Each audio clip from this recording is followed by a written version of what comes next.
Hello po, good morning ulit sa inyong lahat. Um, Isang mapagpalang umaga po.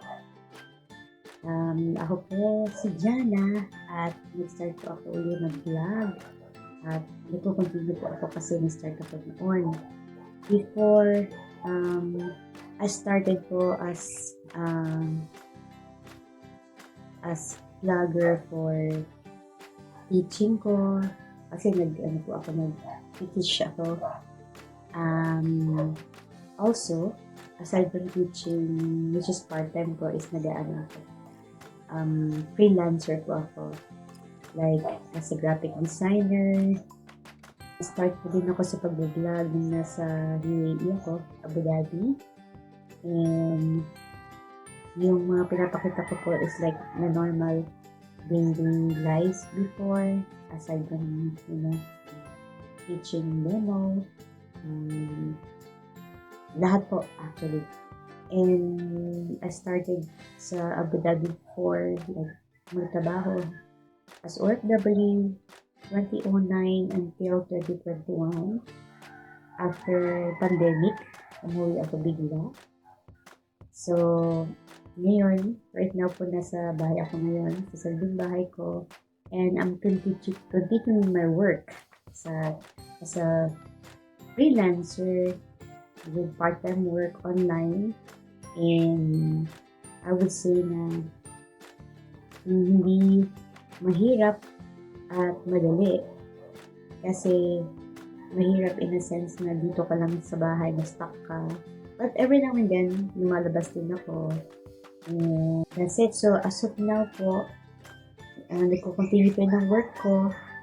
And I just want to share to all of you, what's happening in our daily lives or my daily life as a freelancer in online job. It's not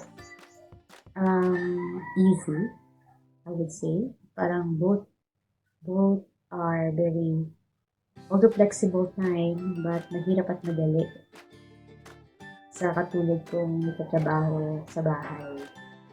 Though, meron din advantage like sarili ko yung internet, and, strong internet connection.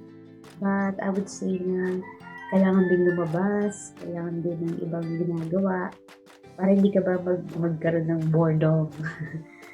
So, yan. Ngayon, papakita ko po yung sa paligid ng aking bahay. At sa loob na din, just for the intro. And that's it.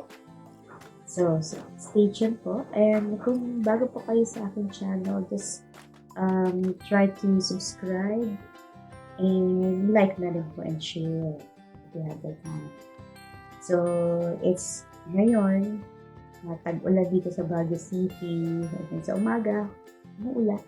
Sa umaga naman is overcast. Mainit. Then sa hapon, may biglang thunderstorm. So, unpredictable na rin po. So, buti nga ngayon walang typhoon. Pag may typhoon ako, grabe, sobrang lamig. So, ngayon, medyo warm pa. Siguro may mga 27 or siguro 25 degrees na yun. Yan, medyo mainit-init. Pero kapag tag-ulan, sobrang grabe. Sobrang malamig na malamig. Like, it will drop to 16, 15 degrees, gano'n pag tag-ulan. Then, although the month is August, so pag October na, medyo sobrang lamig na. November. At pinakamalamig dito is November, December, and January especially. Yun. So, maganda rin dito dahil sa Baguio City is malamig ang panahon. Ako nga po, hindi ako pinapawisan. But, ang pattern ko, ting umaga, pupunta ako sa garden para mag-check ng halaman because I love gardening. So, I have plants here. So, among my plants are grapes, apple, and strawberries. Kasi popular yung strawberries dito. So, and then, yung mga herbs ko like yung mga kampo. And then, I do home herbal gardening as well. Like, mga gulay, kangkong,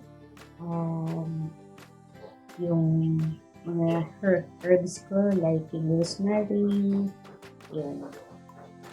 And then, I tried also planting yung mani or peanut. Although very young pa sila, but I actually found out na pwede palang tumubo dito yung mani. Natutuwa lang ako dahil this na yung umaga, maaga, nakakuha ko ng ilang butil ng peanut. So, tumutubo pala dito. And I'm glad kasi na bukod sa online work ko dito sa bahay, at least nililibang ako sa gardening. Kasi I love gardening since I was a child. Yun. And not only that, nagtanim ako ng sitaw. Bigong sitaw ako dyan. So, yeah. Aside from doing my work, talagang na ano ako, nalilibang ako sa pagtatanim, especially, and I'm planning to put more fruit trees sa aming kapaligiran dito. Kasi dito sa amin, as in marami mga puno, may